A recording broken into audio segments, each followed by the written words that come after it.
ಎಲ್ಲರಿಗೂ ನಮಸ್ಕಾರ. ಇವತ್ತಿನ ವಿಡಿಯೋ ಬಂದು ಮನೆಯಲ್ಲೇ ಚಟ್ನಿ ಪುಡಿ ಹೆಂಗೆ ಮಾಡೋದಂತ ತೋರಿಸ್ಕೊಡ್ತೀನಿ. ಮೊದಲನೇದಾಗಿ ಕೊತ್ತಂಬರಿ ಸೊಪ್ಪನ್ನು ಕರಿಬೇವಿನ ಸೊಪ್ಪನ್ನು ಚೆನ್ನಾಗಿ ನೀರಲ್ಲಿ ತೊಳ್ಕೊಂಡು ಒಂದು ಕಾಟನ್ ಬಟ್ಟೆ ಮೇಲೆ ಫ್ಯಾನ್ ಗಾಳಿ ಕೆಳಗಡೆ ಚೆನ್ನಾಗಿ ಆರಿಸ್ಕೋಬೇಕು. ನೆಕ್ಸ್ಟ್ ಈಗ ಕಡಲೆ ಬೀಜ, ಕಡಲೆಪಪ್ಪು, ಬ್ಯಾಡಗೆ ಮೆಣಸಿನ್ಕಾಯಿ, ಗುಂಟೂರು ಮೆಣಸಿನ್ಕಾಯಿ, ಸಣ್ಣ ಮೆಣಸಿನ್ಕಾಯಿ, ಈಗ ಆರಕ್ಕಿಟ್ಟಿರೋ ಅಂಥ ಕರಿಬೇವು ಸೊಪ್ಪು ಕೊತ್ತಂಬರಿ ಸೊಪ್ಪನ್ನ ಒಂದು ಪ್ಲೇಟಿಗೆ ಬಿಡಿಸಿ ಹಾಕ್ಕೊಳ್ಳೋಣ. ಈಗ ಕರಿಬೇವಿನ ಸೊಪ್ಪು, ಕೊತ್ತಂಬರಿ ಸೊಪ್ಪು, ಸ್ವಲ್ಪ ಬೆಳ್ಳುಳ್ಳಿ.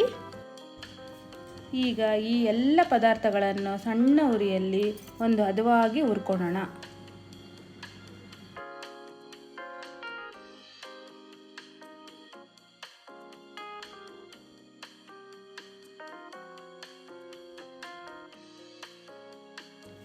ಈಗ ಹುರ್ಕೊಂಡಿರುವಂಥ ಎಲ್ಲ ಪದಾರ್ಥಗಳನ್ನು ಒಂದು ದೊಡ್ಡ ಬೌಲ್ಗೆ ಹಾಕ್ಕೊಳ್ಳೋಣ.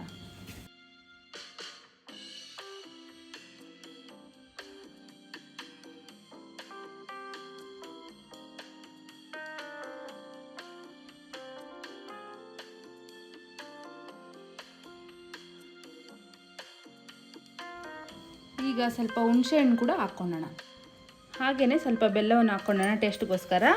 ಮತ್ತು ಇಂಗುವನ್ನು ಬಳಸ್ಬೋದು, ಜೀರ್ಣಶಕ್ತಿಗೆ ಒಳ್ಳೆಯದು. ಈಗ ಎಲ್ಲ ಪದಾರ್ಥಗಳನ್ನು ಮಿಕ್ಸಿಗೆ ಹಾಕ್ಕೊಂಡು ಪುಡಿ ಮಾಡ್ಕೊಳ್ಳೋಣ. ಇವಾಗ ಪುಡಿಯನ್ನು ಯಾವ ಥರ ಮಾಡ್ಕೊಳೋದಂದರೆ ಮಿಕ್ಸಿಯಲ್ಲಿ ಆನ್ ಆ್ಯಂಡ್ ಆಫ್ ಮಾಡಿ ಪುಡಿ ಥರ ಮಾಡ್ಕೋಬೇಕು, ಮಸಾಲೆ ಥರ ರುಬ್ಕೋಬಾರ್ದು. ಈಗ ರುಚಿಗೆ ತಕ್ಕಷ್ಟು ಉಪ್ಪನ್ನು ಆ್ಯಡ್ ಮಾಡ್ಕೊಳ್ಳೋಣ. ಈಗ ಪುಡಿ ಆಗಿರೋದನ್ನು ಚೆನ್ನಾಗಿ ಕಲಿಸ್ಕೊಳ್ಳೋಣ. ಚಟ್ನಿ ಪುಡಿಗೆ ಬೆಸ್ಟ್ ಕಾಂಬಿನೇಷನ್ ಅಂದರೆ ಬಿಸಿ ಬಿಸಿ ಅನ್ನ.